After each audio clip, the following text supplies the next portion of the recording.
nemera ko ntabwo nge nemera ijambo rivuga ngo nta kundi umuntu yabigenza ngo none se oya, bakaje karemerwa. buri gihe haba hari ukundi, haba hari ikindi kintu cyakorwa ibintu bigahinduka, ariko kandi abantu baba bagomba kubiha igihe. Icyo nemera ni uko icyo gihe ukibiha uri gukora iki, kuri federasiyo, kuri technical team, ku mukinnyi, yuko twese icyo tugamije ni umusaruro, kandi twese tukawubazwa buri muntu mu nshingano ze. Ubwo Amavubi azareka gutera agahinda abanyarwanda nko mu myaka ingahira imbere? Ese wabatungura bikabavura? Hari abantu bajya impaka ngo izina Amavubi ngo rituma adakora neza, wowe ubitekerezo iki, iyo deba uhagaze kuri uyu ruhande? Oya, njye ntabwo nyemera. Buriya gukora neza ni mu mutwe.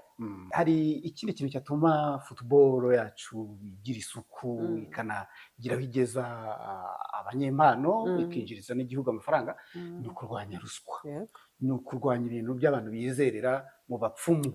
Icyo cyo mugikoraho iki, Minisita? Icyo kintu rero ni ikintu cy'ingenzi cyane, kuko ukurikije imiyoborere n'amabwiriza abaho mu gihugu cyacu, tunahereye mu gihugu cyacu, ruswa ntabwo yemewe, ntabwo ishyigikirwa, irarwanwa mu buryo bwose. Ndabizi yuko ikindi gikomeye cyane benshi bategereje bahora batubazaho ni Formula 1.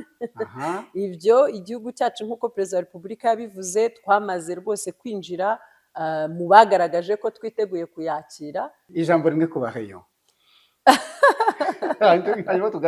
Abareyo bakore, biyubake neza. Ni ikipe iri muri kipe za mbere muri division 1 yacu, kandi twifuza yuko igira uburyo ijya ku murongo igakora neza.